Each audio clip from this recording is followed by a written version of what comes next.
Welcome to the Authentic Wife Show. I'm Beth Rolls, a conscious marriage coach and author of The Authentic Wife, Uncaging Yourself Through Marriage. I help driven moms who love their kids more than they hate their marriage use the conflict in their relationship to become their most authentic selves so they can create a relationship and life they don't want to escape from. Stop waiting for your husband to evolve and start making every day feel like a vacation.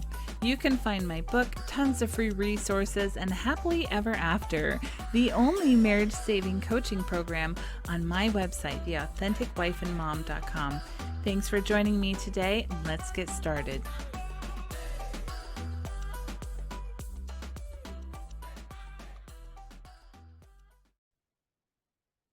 Welcome back to the show. Welcome to the new year, 2023. What's interesting was I saw a video on TikTok right before the new year, and this man made a really good point about how January and February were actually added to the calendar at some point in time before the year started in March. Like when we celebrate March now, the year started in spring, which makes sense because winter, where we are right now, is this beautiful period of death and rest. All of nature, not all of it, most of it goes to sleep, lays dormant, or dies. And then in spring, the new life emerges, births happen. So it makes more sense to think about birthing something new or setting like New Year's intentions and goals and having that creative impulse to bring something new into form. It makes more sense to do it in the spring because that's the energy around us.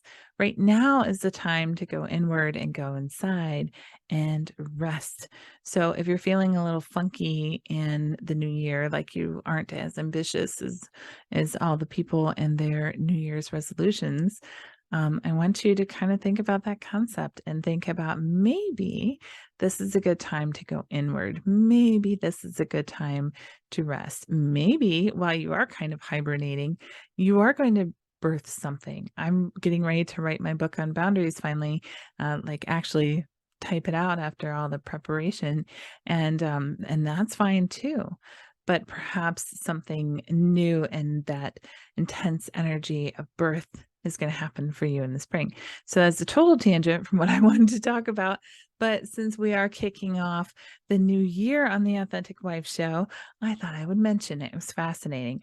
And it was also a good reminder to always have an open mind and to not be attached to the way you think things are or the way they should be. This man I saw, I don't have his name in front of me, who did that video, like he had this knowledge that I did not have. And you have to remember that there is so much to learn, and we just can't possibly learn it all. So the only thing we can really do as we navigate our lives is keep an open mind and know that we don't know.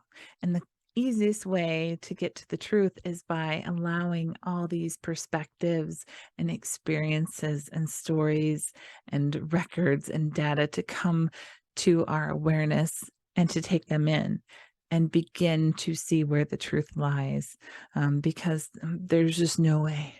Remember, there's just no way. Even what I tell you when I come to you every week, there's no way I can tell you the whole truth. You have to gather as much information as you can. I feel I'm really good at that, honestly, because I do try to get as much information as I possibly can and give you the best of what I know. But sometimes I learn something new and then I know even more. So you're going to have to follow me for the rest of my life so that we continue to share the latest and greatest information. So I recently did a video on TikTok, and if you're not following me there, I'd love to see you over there. It's at Family Being. And I did a video on resentment. And I don't know why I didn't do this before, because if you read my book, The Authentic Wife, a good chunk of it is about resentment. So let's talk about what resentment is, why it arises, what we're meant to do with it. If you're feeling it right now, let's give you some answers. So one of the things that I wanted to do first is go to one of my favorite authors, mentors, one of the people that I kept an open mind with and learned a lot from. Her name is Carla McLaren, and she has studied emotions. And I get almost all of my information on emotions from her because you can just tell that like she's really studied these things and what the message is in them. So on her website, carlamclaren.com, she has an article on hatred and shadow work. She starts off when we get down to the resentment part by quoting counselor and author John Bradshaw. And she said that he said, resentment is the strongest attachment. It's stronger than love and stronger than blood. Isn't that interesting? She says when resentment, hatred, and contempt are present, it's a bizarre dance of glee and obsession. There's distinct relish in hatred and an utter craving for engagement and enmeshment that I couldn't grasp until I understood the fierce attachments beneath resentment and hatred. So she puts resentment in the anger category, which makes total sense because anger is when it's free-flowing, fresh emotion. It's alerting us to a boundary violation. And it's when we have ignored that anger over and over and over again, we begin to utterly hate the people around us because it feels like they are destroying us. They are using us, taking advantage of us, when really it's us having a poor relationship with anger, actually repressing anger and not using it, that causes a problem. We have failed to hold the boundaries we need to hold. She says, when we express hatred, we fool ourselves into thinking that we're totally separate from our hate targets, that we're nothing like them, that we're stronger, truer, better, and more righteous. If this were the case, though, we'd have appropriate boundaries and the ability to treat people with respect, but we don't. She says resentment, hatred, and contempt don't arise when we feel strong and whole. Nope. They arise when our self-image and stability is ravaged by intense trouble within us, and they bring with them the most concentrated anger possible. If we can channel hatred instead of expressing it, remember, channel is to allow the energy to flow through your body. Expressing it is like if you were to punch a wall or cry or laugh, that's the expression of the energy that you feel with that emotion. If we channel it instead of expressing it, we can instantaneously reconstruct our boundaries, focus ourselves intently, and perform amazing feats of shadow retrieval and evolution. Oh, so basically, what's happening here is the resentment is your opportunity to go inside and say, what in the heck is preventing me from using the anger that I was meant to use all along? Why am I in this situation where I have no boundaries? Why am I giving beyond what I have to everybody else? And the very first inclination, and I saw somebody do it in the comments, and I would have done it too, was to go, but I asked for help. I did ask for help, and he didn't deliver, he being your husband. I asked him to do the thing, and he didn't do it. The short answer to that is that it's great that you asked. But when you have years of a pattern that's already been established of enmeshment, of doing everything, of controlling everything, of finding our worth from doing everything, it doesn't necessarily translate to you can just ask him and he'll do it. There are different ways to get that help. There are ways to communicate what we really need and to receive help, actually open up to receiving it. And people like me, when we don't have those boundaries, we are not receptive to help because that would mean that we have failed. And our job, we think, is to be all things for all people. We think that our worth comes from making life better, more comfortable, easier for other people. We don't think about how everybody has a right to their own experience. They actually have a right to their discomfort, because in our discomfort as humans is our growth path. If we lean into the discomfort, just like when we feel this resentment, the growth is on the other side of it. And I may have said this before, but it's actually kind of cruel to not have these boundaries and to not let people have their own experience, because we are robbing them of the growth or the awakening that they were meant to have in this life experience. When we make life comfortable for everybody and make it so that they just kind of float along, we take away their meaning and their purpose. If it wasn't for us hitting that wall of resentment, then we would just continue to be completely empty. So if we think about our boundary as our, this room around everything that we are, this wall between us and everybody else, our thoughts, our emotions, our time, our energy, our money, everything resides within this wall, right? Within this room, our bodies. When we have no boundaries, we basically tell the world we don't exist, right? Because if we don't have that protection around who we are, then we're saying that this energy is just here for the taking. It's just all yours. I am nobody. I have no needs. I'm nothing.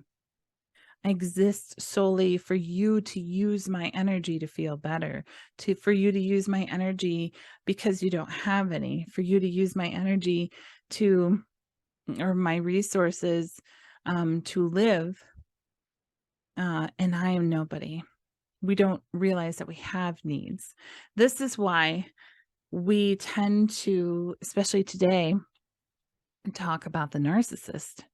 Because for somebody who has no boundaries, the super unhealthy end of the spectrum in empath world, it seems like this person that does have a sense of self, that does have a sense of where they end and where others begin, a sense of their needs, a sense of their worth, it's so confronting to us that it feels like they are horrible people.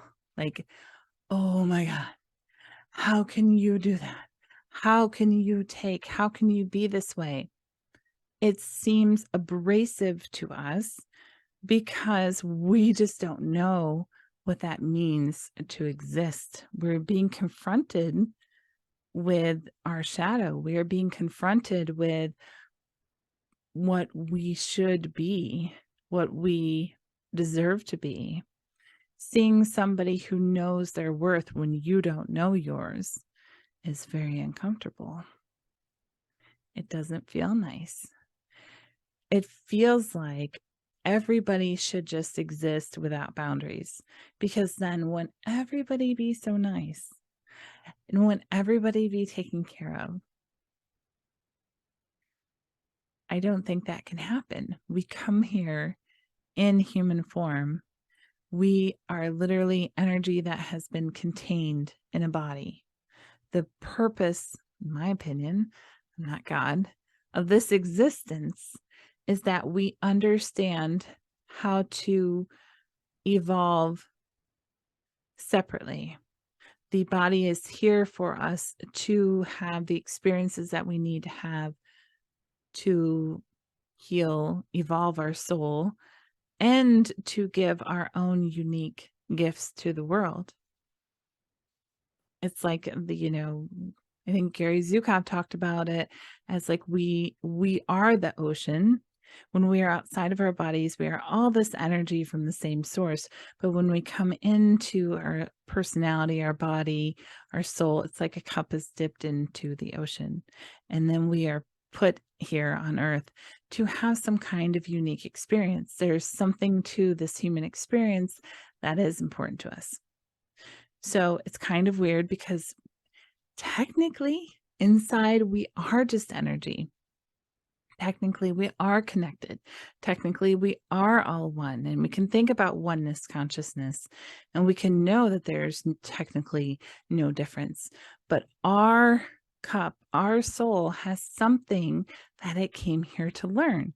And so we each have to go through the contrast of life to see what it is that we are meant to learn.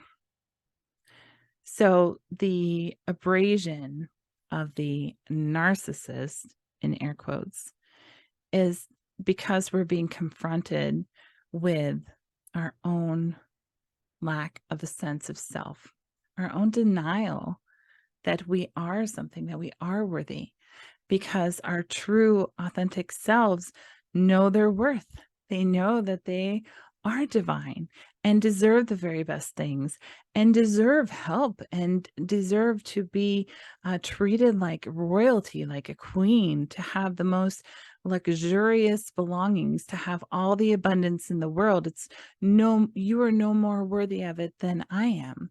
We all have a right to all that abundance, and it's all available to all of us. Just some of us have chosen to live in this experience for a while where we deny it and we say, no, I'm not worthy of that. And the person who seems like the narcissist knows that they're worthy. One of the things in my personal growth journey was learning how to receive help. And one of the first ways I did it, there's a beautiful mentor of mine named Susie Lula, and I haven't talked to her in a while, but she's a wonderful spiritual kind of counselor and coach. And she was sending me, what was it?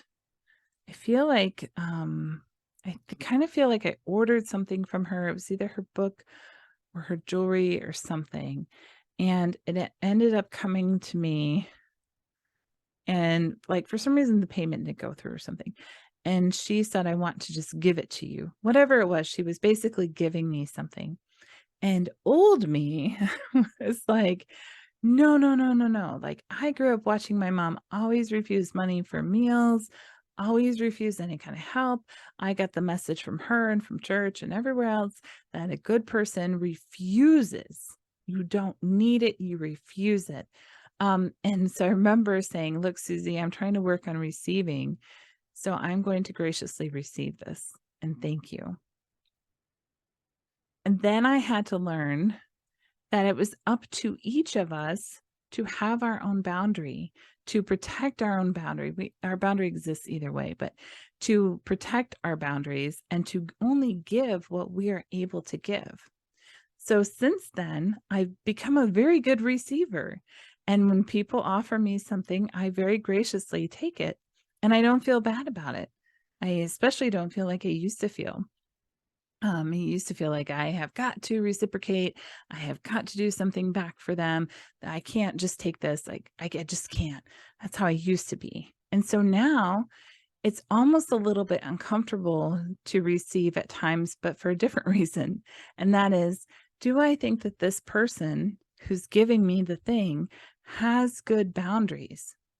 Do I think that they were able to give this to me? Or has this created a burden for them to do this? And now I know inside that it's not my responsibility to do that protection for them. It's their responsibility to undo any conditioning that says that they have to be a nice person and they have to give. And, they're just like not putting on airs. What's the word or the phrase? Like going through the motions, sort of doing what they're supposed to do. It's uncomfortable, but I've had to learn, like, that's literally not my problem. If they don't have good boundaries, that is on them. And if they are offering me something, I can be open to receiving, because if I'm not open to receiving, then I'm not going to receive anything. I'm not going to receive the help I need from the universe. I'm not going to receive help from my husband. I'm just not going to receive. So I live in a place now where I'm open to receiving. And I know that there's potential that sometime somebody could give me something that they actually were not in a very good alignment in their own selves to give that. But I have to remember that their boundaries are their responsibility.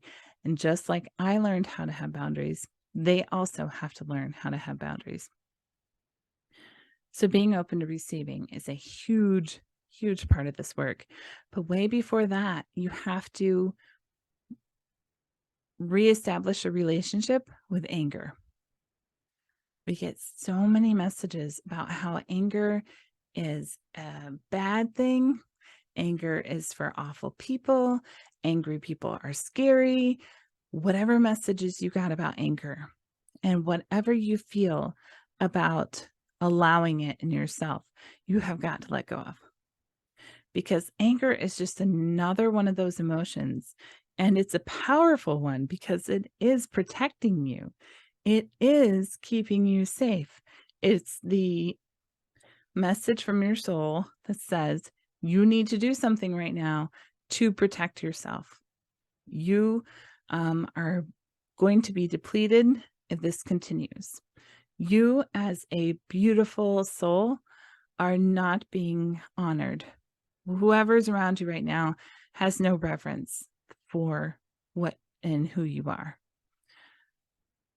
When we understand that that's all the anger is, then it's just a messenger. It's actually a guard. This is why I call it in my program a royal guard.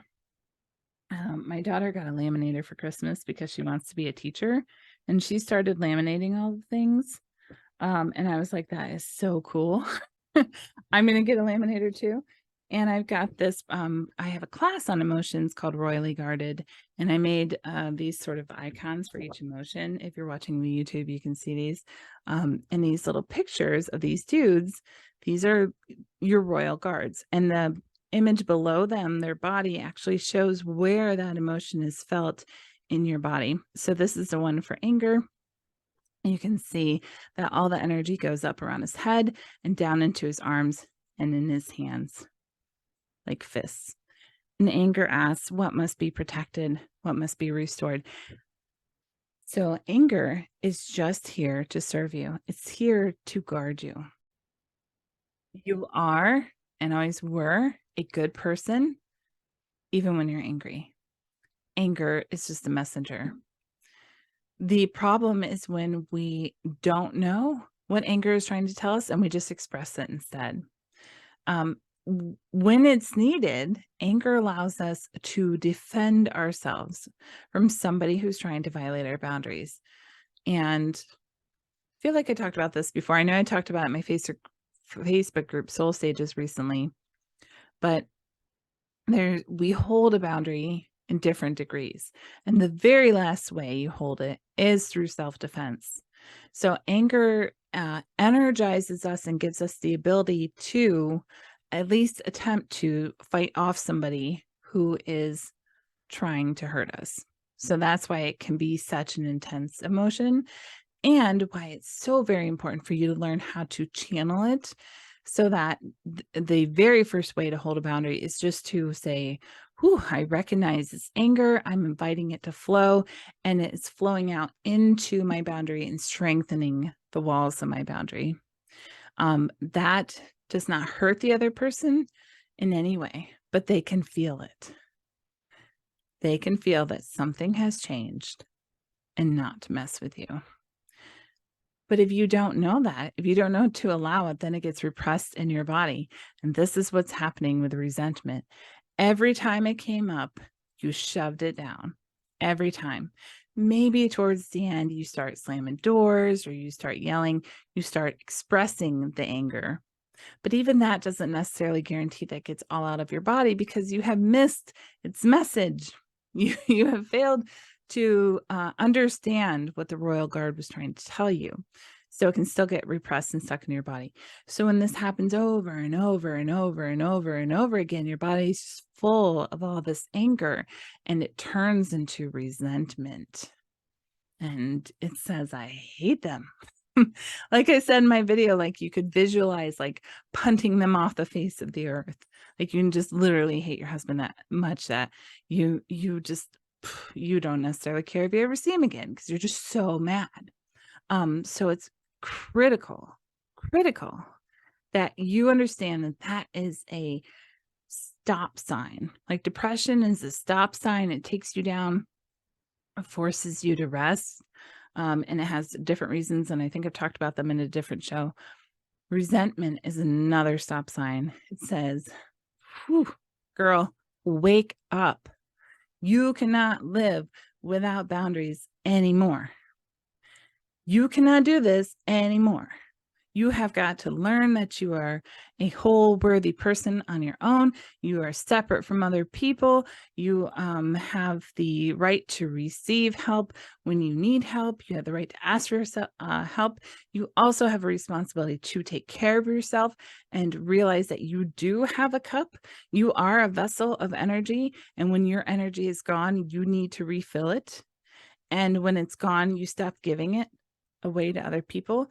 And you don't give it away to other people until you actually have an overflow of energy. When your cup runneth over, then you help people with their burdens that they can't carry. That's another point, is that you don't have to help people who are perfectly capable of doing it themselves. When we serve others is because their burden is too great for them to bear. I was going to say bear and carry, bury. Their burden is too great for them to carry on their own, which is a very unusual situation. It's when your husband is sick or gets injured or loses his job or your house burns down or something like that. That's when it's too great for him to carry on his own. You had to have clear agreements.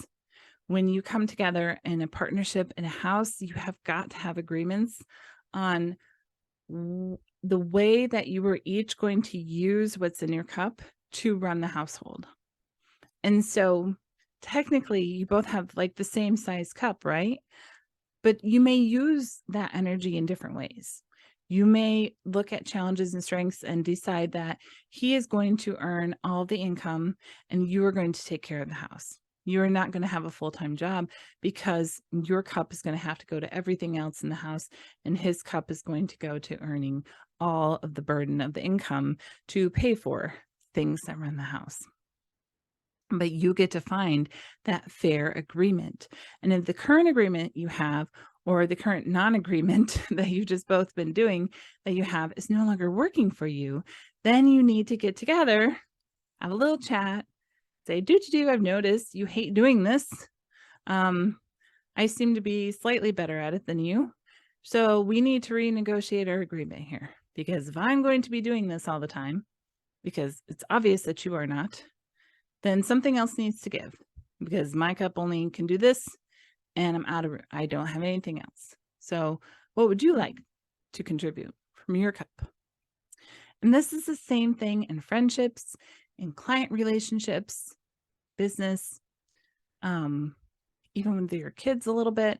They're a little different because they're always dependent on you. But doctors, contractors, you have to come to that agreement. This is what I'm going to give out of my cup. This is what you're going to give out of your cup. Do you agree to that? Okay, great. Most of the time, that is, they are, if somebody hires me, they're giving me money out of their cup, and I'm going to give them this whole program and all this time and all this content and education and everything else that I give them. We have to decide on what's fair. How much do you value getting this from me? How much do I value getting that from you? And we could go into a whole discussion on values there. But the main thing is that the resentment is not there for you to go, oh, he's a horrible person, I just have to get a divorce, I'll be so much happier. It's there for you to go, why in the hell do I not have boundaries? How did I get myself in this position? What do I need to change? What works for me? What doesn't work for me? What am I taking on for other people that they are perfectly capable of doing themselves? How have I decided to, what's the thing that they use in golf? A handicap? I don't even know how it works in golf, so I shouldn't use it. But it seems like an appropriate word to say, like, when you have no boundaries, you kind of give other people these handicaps and you say, oh, he can't do that, I'm going to do that for him. But really, it's about control. It's about being able to manage it all ourselves. It's about feeling worthy and needed. We give them that handicap. make them dependent on us, then they're not going to leave because they need us, right? So we have to release that attachment from thinking that people have to be dependent on us to like us and stay with us, which could be a whole nother show sometime. That attachment can be so strong. The idea that if we are not of value to other people, they will leave, which is a joke. When we're adults, we're no longer dependent on anybody. We're dependent on ourselves to fill our own cups. Our children are dependent on us until they grow up, but you shouldn't be dependent on your husband to make you feel worthy or make you feel like a good person or make you feel happy. Like, you share your happiness with him. You don't derive it from him. What a horrible weight that would be, to walk around with somebody else's entire happiness quotient on your back, dependent on you. No, that's ridiculous. So I'm going to end there for today because I'm losing my voice a little bit. I hope this helps you understand resentment a little bit more. The book that I'm writing will definitely address this, so stay tuned for that.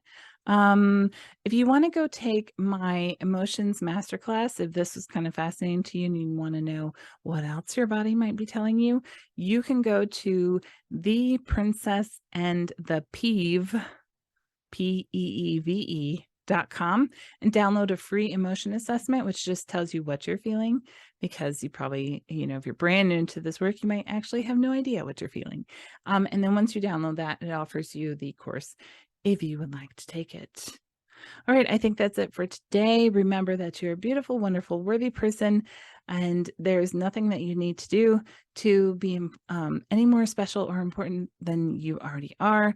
You already are worthy because you exist, because you are energy from the same source from which you came. So therefore, you are divine. Whether you agree with that or not, you are. So put your crown on. Remember that you are just God's gift to the world, like literally. So I will see you next time, and have a great week.